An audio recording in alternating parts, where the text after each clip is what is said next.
ఏమిటంటే మనకంటండి మేలుకరమైన కట్టడలు దేవుడు ఇచ్చాడండి. మేలుకరమైన ఆజ్ఞలు దేవుడు మనకి ఇచ్చాడండి.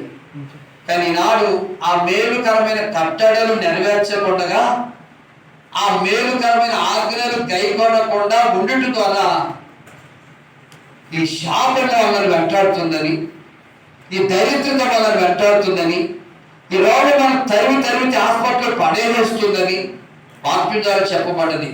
పట్టుకుంటుందట. ఏంటమ్మా? కరెంట్ పట్టుకుందంటే షాక్ వదలదు, మరణానికి గురైపోతున్నారు. కానీ రోగం పట్టుకుంటే ఊపిరితిత్తులు పాడైపోతున్నాయి, గుండె పాడైపోతుంది, కడుపు పాడైపోతుంది. ఏమండి? బ్రెయిన్లో దైవజన్ నర్సయ్య గారికి సడన్ గా బీపీ ఏమైపోయిందో తెలియదు. బ్లడ్ నరాలు పగిలిపోయి రక్తం పోతుంది లోపల. కన్నుకు వచ్చేసింది పక్షపాతం, నోటికి వచ్చేసి పక్షపాతం, చేయికి వచ్చేసింది, కాలుకి వచ్చేసింది. వెంటనే తీసుకెళ్లారు, తరిమేసింది. హాస్పిటల్ తీసుకెళ్లారు. హాస్పిటల్ తీసుకెళ్తే 4 రోజులకి 1,50,000 ఖర్చు పెట్టారంటండి. అప్పుడు వరదల సీజన్, బయటికి పంపించారట. మరి ఇజ్రాయెల్ అని వాళ్ళు ప్రార్థనకి వెళ్తారట. ఆ ఇజ్రాయెల్ వాళ్ళు దొరికితే వాళ్ళ ఇంట్లో ఉంటే ఆ మంచం పైన కష్టగారు కూర్చున్నాడు, కింద నీళ్ళండి. ఇక ఆయన బాగా తట్టుకోలేక ఒక పక్క ఒక ఆయన భుజాల మీద పట్టుకుని మోసుకుంటూ తీసుకొచ్చిన తర్వాత ఈ మంగళగిరి 10 రూపాయలంటే ఫీజది ఆ పెద్ద హాస్పిటల్ తీసుకెళ్ళిన తర్వాత చక్కగా వైద్యం చేస్తుంటే మేము 4-5 సార్లు ప్రార్థన చేశాం.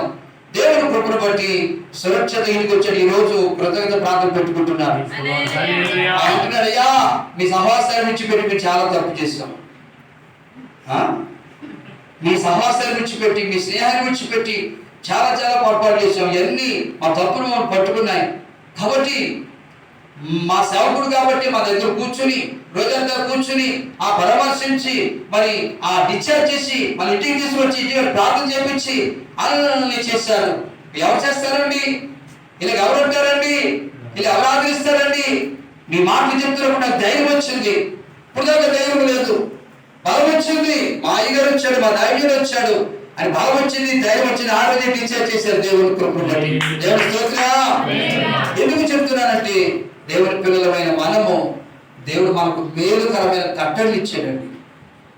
ఆ కట్టడి పాటిస్తే, ఆ ఆజ్ఞ పాటిస్తే మనను శాపము తరమదు, రోగము తరమదు, కీడు తరమదు. ఏమొస్తాయంటే మనకు ఆశీర్వాదాలే. దేవుని ఆజ్ఞలు కైకుంటే మనకు వచ్చే ఆశీర్వాదం చూడండి. ద్వితీయోపదేశకాండం 28వ అధ్యాయం 2వ వచనం. నీవు నీ దేవుడని యెహోవా మాట వినిన ఎడల ఈ దీవెనలన్నీయు నీ వీధికి వచ్చి నీకు ప్రాప్తించును. నీవు నీ దేవుడైన యెహోవా మాట వినిన ఎడల, కులస్తుల మాట వినేవారు కొంతమంది, బంధువుల మాట వినేవారు కొంతమంది, తోబుట్టుల మాట వినేవారు కొంతమంది, ఇరుగు పొరుగు వారి మాట వినేవారు కొంతమంది. అలా వింటే దేవుడి దీవెనలు వస్తాయా మీ మీదకి? మా బాధ ఏంటంటే మీరు దేవుడి దీవెన పొందాలని మనం కూడా మా బాబాది సమాన కార్యక్రమ విషయంలో వాళ్ళ ఇంటికి దీవెన రావాలి, వాళ్ళ ఇంటికి ఆశీర్వాదం రావాలి అని పట్టుదలతో క్రమంగా చేస్తుంటుండగా లాస్ట్ లో సాతాను గాడు మోసం చేసి మాయ చేసి అంతరాజ్య సమానంగా వ్యర్థమైన వాటిని చేయించారు. దీవెన ఎలా వస్తే చెప్పండి? దేవుడు మాట చెప్తాడా? ఎవరు మాట విన్నారు? లోకస్తుల మాట విన్నారు, వాళ్ళ ఇంటి పేరు మాట విన్నారు, వాళ్ళ బంధువుల మాట విన్నారు, వాళ్ళ తోబుట్టుల మాట విన్నారు. దేవుడు పిలుపొందుకుని సేవకుల మాట కొట్టివేశారు. వాళ్ళు అనగా కొంతమంది సేవకులు భూమి కోసం ఎదిరిన సేవకులు వాళ్ళు అనగానే పోయారు.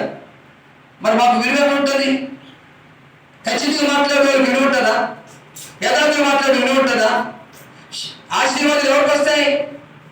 దేవుని మాట విని వారి ప్రకారం చేసిన వాళ్ళకి వస్తాయి ఆశీర్వాదాలు, లేదా లోకస్తుల మాట విని ఆ ప్రకారం చేసిన వాళ్ళకి వస్తాయా? దేవుని మాట వినవాలని, అది వారి ఇంటికి దీవెన రావాలని, వారి పిల్లలకు దీవెన రావాలని మేము ప్రయాసపడుతూ శ్రమపడుతుంటుంటే మధ్యలో సాతాను గాడు ఏమేస్తున్నాడు? పళ్ళు చేస్తున్నాడు. బుధులు పోసిన పన్నీలా చేస్తున్నాడు భక్తిని. మీరు గమనించండి. మీరు అర్థం చేసుకోరండి.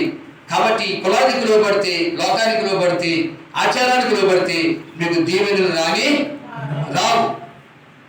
ఎక్కడైనా చెప్పండి, వాక్యం చూపించండి. ఎవరైనా కానీ ఆచార సంబంధంగా చేస్తే ఆశీర్వాదం ఉందని దేవుడు చెప్పాడని చూపించమను. ఎవరైనా కానీ నేను చూపిస్తాను. నువ్వు ఆచార సంబంధంగా చేస్తే శాపం వస్తుందని, లోక సంబంధంగా చేస్తే కీడు వస్తుందని, నిష్ఠానుసారంగా చేస్తే దరిద్రత వెంటాడుతుందని అనేక పర్యాలు చూపించగలుగుతాను. ఎందుకంటే బైబిల్ నేర్చుకున్నాం, బైబిల్ చదివాం, బైబిల్ ట్రైనింగ్ చేస్తాం, ఉద్యోగాలు విడిచిపెట్టాం, వ్యాపారం విడిచిపెట్టాం, ఊరు విడిచిపెట్టాం, తల్లిదండ్రులు విడిచిపెట్టాం. ఆత్మలు రక్షించడానికి దేశం మీద పడి దేవుడి అలవాల స్థలానికి వెళ్తూ పనిచేస్తున్నాం. మాకు బలం లేకపోవచ్చు, కనుక కండబలం లేకపోవచ్చు, జనబలం లేకపోవచ్చు, సైన్యంలో దేవుడి బలం మాకుంది. సైన్యంలో దేవుడి బలం మాకుంది. ఆ ధైర్యంతో ముందుకు సాగిపోతున్నాం. యథార్థంగా మాట్లాడేటప్పుడు ఇంట్లో ఎదురు కావచ్చు, తిరుగుబాటు చేయొచ్చు, తన్నొచ్చు, తిట్టొచ్చు, ఎచ్చొచ్చు, కానీ శాపం వెంటాడకూడదు, కీడు వెంటాడకూడదు, దరిద్రులు వెంటాడకూడదు, తెగులు వెంటాడకూడదు. అది మా ఆలోచన, అది మా కృషి, అది మా ప్రయాసం. మీరు దీవించబడాలి, మీరు ఆశ్రయించబడాలి. వెలుగులోకి వచ్చి చీకటి ఎందుకు పొందుకోవాలి? వెలుగులోకి వచ్చి చీకటి ఎందుకు పొందుకోవాలి? చీకటి తరిమి కొట్టాలి, వెలుగును పొందుకోవాలి. యేసయ్యకి సాక్షిగా జీవించాలి. అందుకంటున్నాడు, ఏమన్నాడుగా దావీదు ఏమన్నాడు? తెలుసో తెలియకో పాపం చేశాం, గర్వాన్ని బట్టి పాపం చేశాం, అహంకారం బట్టి పాపం చేశాం, అవినీతిని బట్టి పాపం చేశాం, అధికారాన్ని బట్టి పాపం చేశాం.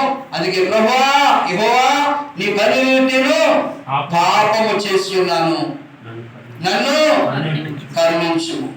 నువ్వు కరుణించకుండా ఈ శరీరంతో రక్తం కలిగిన శాపం వస్తుంది. నువ్వు కరుణించకుండా ఈ లోకంలో మేము క్షేమంగా తిరగలేము. ఎందుకంటే మా పాపాలు పట్టుకుంటాయి, మా పాపాలు తరుగుతాయి, మా పాపాలు మమ్మల్ని శిక్షిస్తాయి అని తెలుసుకుని దావీదు ఏడ్చి ప్రార్థన చేశాడు. మరి నీ పరిస్థితి ఏమిటి? నా ప్రాణమా తిరుగు త్రాగము సుఖించమని ఎంజాయ్ చేస్తున్నావా? ఏ రోజున యేసయ్య రాకడో తెలియదు, ఏ రోజున భూమిని విడిచిపెట్టిపోతామో తెలియదు. ఆయన రాకముందే, మన భూమిని విడిచిపెట్టి పోకముందే మనసు మార్చుకుందాం, ప్రార్థన చేద్దాం. ప్రభు మాటలు ప్రతి ఒక్కరి ఫలింప చేయను గాక.